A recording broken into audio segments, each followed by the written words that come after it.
Alors, on se retrouve aujourd'hui avec le tuto, enfin un tuto pour fabriquer ce joli petit sapin. C'est un tuto assez rapide. Il va vous falloir un tout petit peu de matériel. C'est faisable pour tout le monde, hein, même les débutantes. Donc pour ce faire, il va vous falloir deux papiers 30 par 30 imprimés recto verso. Donc si vous décidez de ne pas prendre des papiers imprimés recto verso, que votre papier 30-30 est un petit peu plus fin, moi je vous conseille à côté d'avoir des feuilles blanches de 120 grammes du coup pour doubler. Première chose, il vous faudra également un compas, un compas, un pic à brochette, un petit rondin de bois, donc le petit rondin ici là que vous voyez, que vous aurez préalablement percé, donc gentiment, hein, vous n'êtes pas obligé de traverser entièrement pour pouvoir insérer votre pic à brochette dessus, une fois qu'on aura fini le sapin. De la colle blanche et des paillettes si vous le souhaitez, mais c'est pas une obligation. Et puis de la petite déco, donc une petite déco pour mettre en haut du sapin et une petite déco pour mettre au pied. Donc voilà. Écoutez, je crois que c'est bon. Le pistolet à colle aussi, il va vous falloir. Et puis, je crois que c'est bon. Donc, je vais vous tourner sur le bureau et puis on va commencer. Alors, voilà, je vous ai retourné sur le bureau. Donc, je me suis trompée. C'est pas deux feuilles 30-30, c'est une feuille 30-30 qu'il vous faudra. Je vous ai parlé d'un compas, mais si vous avez un cutter circulaire, c'est la même chose, ça ira pareil. Et donc, dans votre papier imprimé 30-30, en fait, vous allez le mettre sur le côté que vous ne voulez pas. Donc là, moi, j'ai pris un uni. Donc, je m'en fiche que le dessous de mon sapin soit blanc, ça, c'est pas grave. Donc, vous prenez ou uni ou recto verso. Uni, attention, si c'est des unis de chez Action, il n'y a pas de souci au niveau de l'épaisseur. Par contre, si vous prenez quelque chose comme papier de très fin, style de la partition de musique, là, je vous conseille de doubler, en fait. Donc, dans votre papier 30-30, vous allez venir découper plusieurs cercles de diamètre différents. Donc, moi, je les ai prédécoupés pour que ça aille plus vite. Donc, tout d'abord, vous allez venir tracer ou découper, suivant ce que vous utilisez, ou le compas ou le cutter circulaire, un cercle qui a un diamètre de 14. Donc, ce qui dit un diamètre de 14 dit un rayon de 7, on est d'accord ? Donc, si vous êtes sur le cutter circulaire, vous avez le diamètre directement jusque là, donc à 14. Si vous êtes avec le compas et le crayon, vous mesurez 7 sur votre règle, ce qui vous fera... Vous mesurez jusqu'à 7 sur votre règle, ce qui vous fera votre rayon. Et du coup, donc si on vérifie, on a bien un rayon de 7, vous voyez. Et du coup, ça vous fera un diamètre de 14. Donc, il va vous falloir un cercle donc, de 14 de diamètre. Ensuite, il vous faudra un cercle de 12 de diamètre. Donc, moi, c'est celui-ci. Ensuite, un cercle de 10. Puis, un cercle de 8 de diamètre. Un cercle de 6 de diamètre toujours. Toujours en diamètre, il vous faudra un cercle de 5 de diamètre. Et enfin, le dernier, un cercle de 3 de diamètre. Ce qui fait qu'on va se retrouver avec 3, 6, 7 cercles. Je vous remettrai les dimensions quelque part par ici, là. Voilà. Comme ça, il y aura moins de soucis. Donc, du coup, vous tracez, vous découpez chacun de vos cercles. Moi, je finis de les découper et on se retrouve juste après. Alors, on a donc découpé nos cercles. Donc, notre 14 de diamètre, notre 12, notre 10, notre 8, notre 6, notre 5 et notre 3. Une fois que vous avez terminé ceci, vous allez venir distresser, ancrer vos bords. Ancrer pour les nouvelles, distresser pour les scrapeuses un peu plus vieilles. Donc moi, pour ce faire, j'utilise la distress Vintage Photo. Je fais quasi tout avec ça. Je distresse quasi tous mes papiers avec celle-ci. Et puis, vous allez venir ancrer vos bords.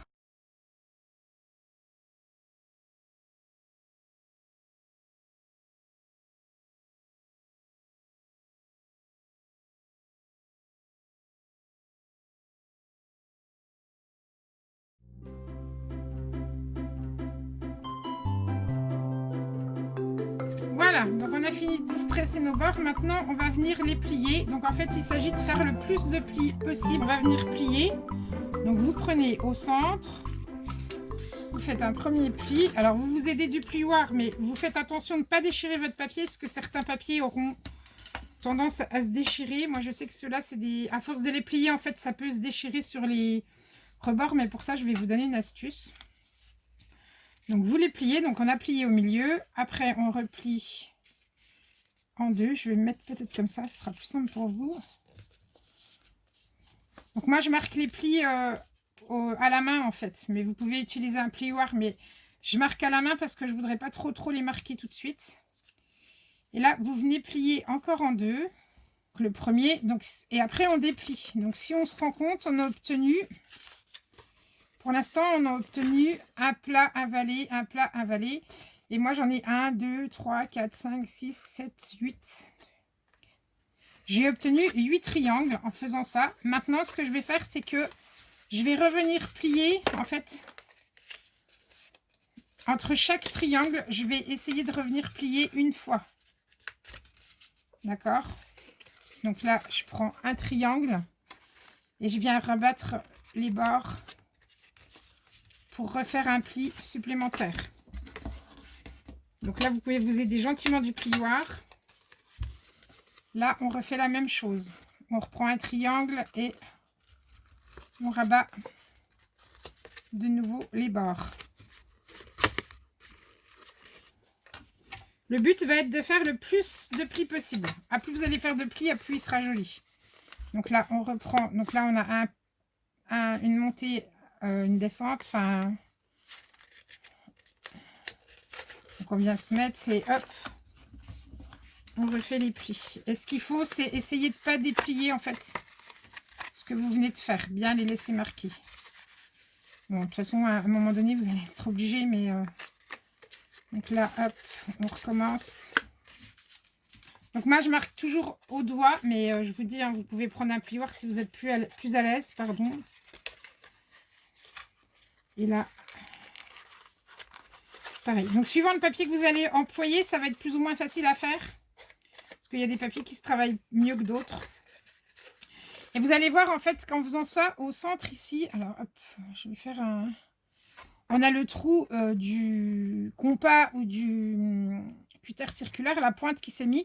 Et du coup, ça s'écarte. Mais c'est pas très grave parce que du coup, nous, les trous seront faits pour qu'on passe notre pic. Donc, vous inquiétez pas, c'est tout à fait normal. On continue. Hop. Alors, je vais me remettre, que vous voyez ce que je fais quand même. Et le dernier...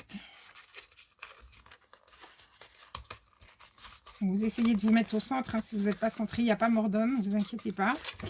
Et donc voilà, donc moi j'ai obtenu beaucoup plus de plis. Donc là, ce coup-ci, je les rejoins. Et j'ai déjà plié une base de mon sapin. Et du coup, on va renouveler l'opération pour tous les cercles. Donc, je mets ça. Donc, vous voyez, ça me fait un trou, mais c'est pas grave, puisque de toute façon, nous, on viendra mettre le pic à brochette dedans. Donc, au contraire, c'est très bien, on sera quitte de le faire. Donc, du coup, je continue pour les autres cercles. Je mets en accéléré et puis je reviens après.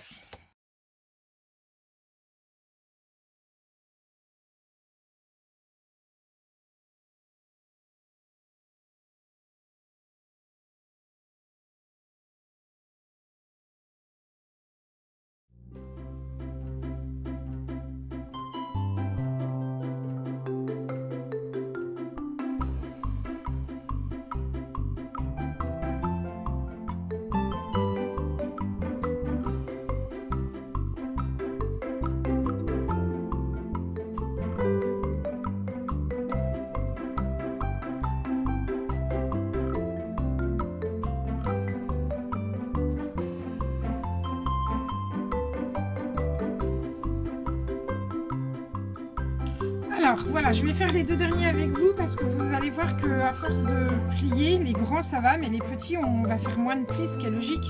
Donc moi, celui-là, donc pour gagner du temps aussi, vous pouvez plier. Alors je vais mettre, hop, histoire qu'il me fasse le zoom. Voilà. Donc vous pliez, hop, comme ça. Donc comme ça une fois. Après vous le retournez, vous pliez comme ça. Vous faites 4 plis déjà. Vous allez voir que c'est beaucoup plus facile après pour faire les autres. Et donc là, il me manque un pli. Donc forcément, à plus on va être petit, à plus ça va être compliqué de venir faire des plis entre les deux. Donc il faut être patient, mais on y arrive.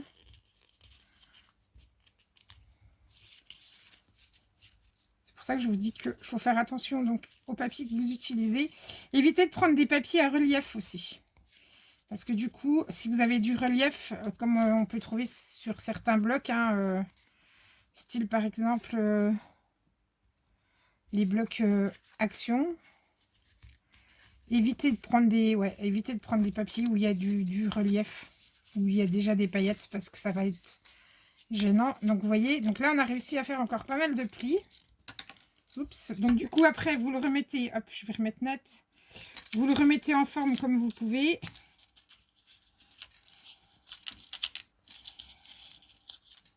Voilà, et le dernier, en fait le dernier, eh ben, on va juste le plier en 6 parce qu'on ne pourra pas le plier plus. En 8, pardon. Donc on plie une fois. On plie une fois dans ce sens. Une fois dans ce sens-là. Et puis après, bah, comme je vous ai montré tout à l'heure, c'est un peu plus compliqué là du coup. Là c'est comme ça. Moi, je suis obligée de me mettre à plat sinon je n'y arrive pas. Et le dernier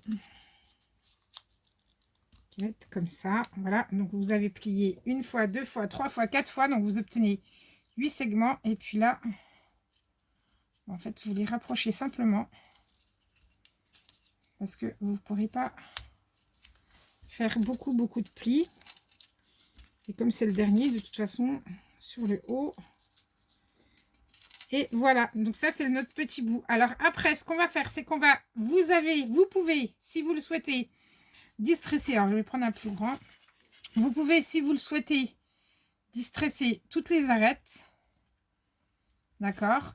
Et on peut également, si on a envie, mettre de la colle blanche avec des paillettes. Du coup, pour ce faire, il va falloir les remettre un petit peu à plat. Et vous reformerez vos arêtes après. Le fait de mettre de la colle blanche avec les paillettes, en fait, ça va les durcir un petit peu. Mais ce n'est pas une obligation. Après, vous pouvez très bien mettre un tout petit peu de colle et verser des paillettes ou rien mettre du tout. Après, c'est vous qui voyez. Hein. Vous faites comme vous avez envie. Donc, sur celui-là, comme je vous ai montré, moi, vous voyez, je les ai tous enduits de colle blanche. Et je suis venue verser des paillettes. Là, je ne vais pas en mettre. Peut-être qu'après je lacquerai vite fait avec une laque pailletée, là vous savez les bombes à paillettes, mais là celui-là je vais le monter comme ça. Donc après c'est au choix. On va passer au montage et on va commencer par assembler le plus grand de nos cercles, donc le 14. Donc vous allez venir, donc votre pointe reste toujours en haut. Vous allez venir le positionner à la hauteur que vous désirez. Donc si vous voulez faire un grand sapin ou un plus petit, moi je vais le mettre à cette hauteur là et on recoupera en fait la partie qui est trop longue. Donc on va mettre un petit point de colle au pistolet à l'endroit. Donc moi je vais venir mettre un petit point de colle tout autour. Et je viens faire tenir. J'ai mis ma colle et je viens faire tenir mon premier en fait comme ceci. Vous voyez, donc là on voit peut-être pas le point de colle à l'intérieur. J'attends que la colle prenne un peu et je vais revenir en remettre.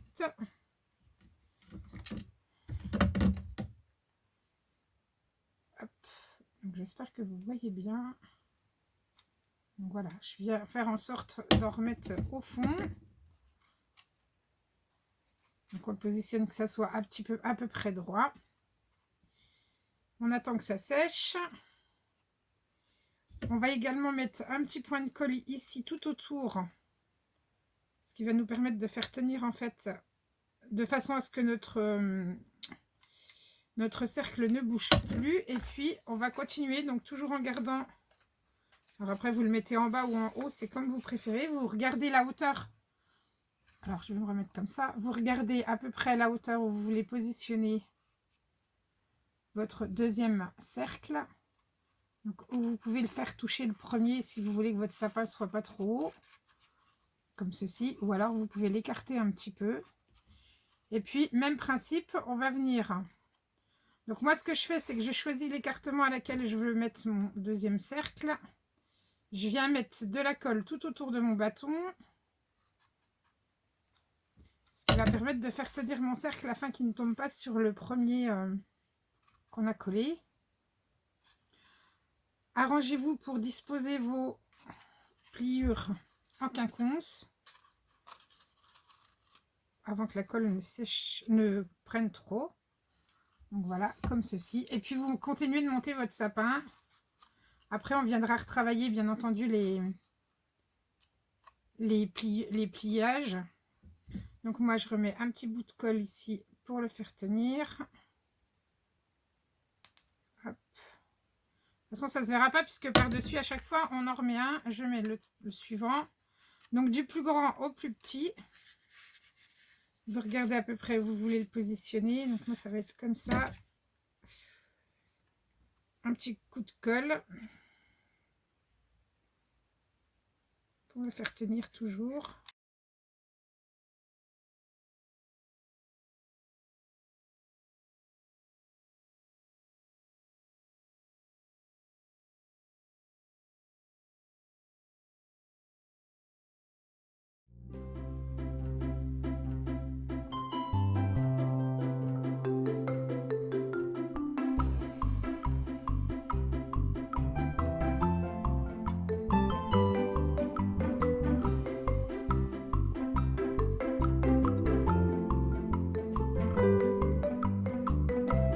Voilà, donc là on a collé tous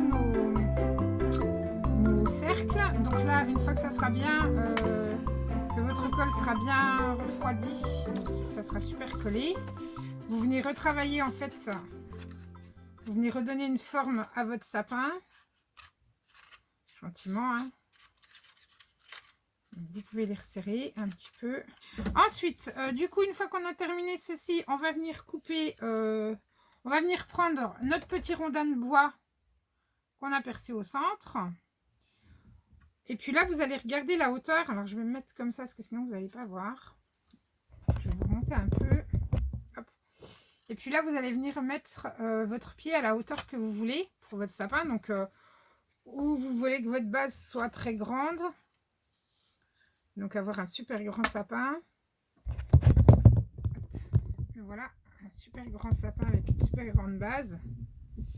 Ou alors vous recoupez de façon à obtenir, de façon à avoir la hauteur que vous voulez de votre sapin. Donc moi, vous voyez, je vais le faire pas très très haut. Donc je me fais une petite marque au crayon de l'autre côté pour voir où je veux couper. Hop. Et puis là, même au ciseau, ça marche. Hein. C'est que, du pic à brochette. Donc je me mets sur ma petite marque.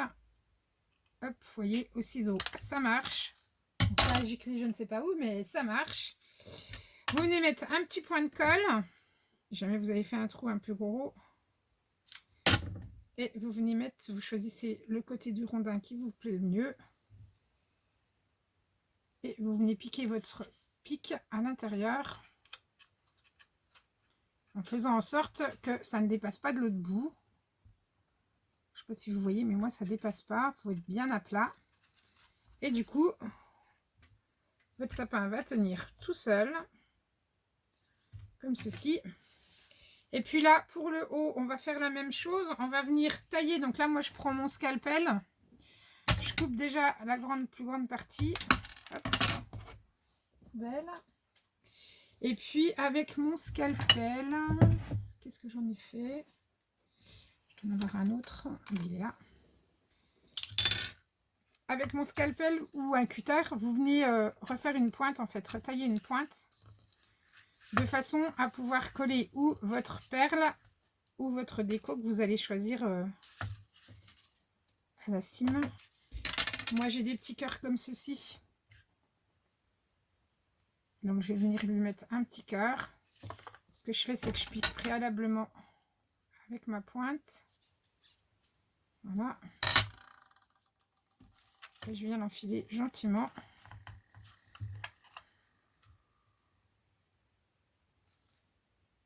voilà, ça fait mon étoile au haut de mon sapin. Donc là, mon sapin, il a ses pieds qui remontent un peu. Donc moi, je le retravaille toujours pour lui redonner une belle forme. Donc ensuite, on va venir décorer ici. Donc là, moi, je vais coller un petit peu de... C'est de la petite ouate comme ceci qu'on trouve pour faire les villages de Noël. Donc du coup, je vais venir coller ça. Donc ce que je vais faire, c'est que je vais mettre de la colle chaude tout autour. Je vais mettre comme ça, parce que je ne sais pas si vous allez voir, pour venir fixer ma petite... Comme ça lui fait un petit pied enneigé. Donc après, vous décorez évidemment comme vous le souhaitez. Les pieds, là, franchement, c'est comme vous avez envie. Donc voilà, ça donne ceci. Et ce que je vais faire, c'est que je vais venir lui coller... J'ai retrouvé dans mes affaires des petites choses comme ceci. Donc je vais venir lui décorer le pied. Donc bien entendu, c'est un atelier que vous pouvez faire avec vos enfants. Les enfants adorent, en fait. Le pliage. Vous pouvez même, moi je peux vous donner une idée, c'est ce que j'ai fait avec les petits loups, enfin les grands maintenant, que je gardais, c'est que je leur avais fait faire un dessin sur une grande feuille, et puis je leur ai dit vous dessinez, et après en fait on a coupé les cercles avec leur dessin, et on a monté le dessin en sapin, donc comme ceci, et ils ont adoré en fait. Bon forcément c'est moi qui ai utilisé le pistolet à colle, mais ils ont quand même plié, je leur ai montré comment plier, et ils étaient super fans. Et les mamans aussi. Donc voilà. Et voilà. Donc j'ai fait ma petite déco. Je vous reprends face caméra, comme ça vous allez mieux le voir. Et puis on aura terminé. Voilà, donc je vous reprends face caméra. Donc voilà notre sapin terminé avec sa petite déco. Donc voilà les filles. Eh bien, écoutez, j'espère que ce tuto vous aura plu. On se retrouve très vite pour un nouveau tuto. Moi, je vous fais plein de bisous. Si vous faites des sapins, n'hésitez pas à m'envoyer les photos que je vois vos réalisations. Bien entendu, si vous publiez sur vos réalisations sur vos groupes ou autres, n'hésitez pas à... Enfin, c'est pas n'hésitez pas, c'est citez bien la source d'où vous avez pris le tuto. Et voilà, je vous fais plein de bisous, scrapez bien et je vous dis à très vite. Bisous, bye bye.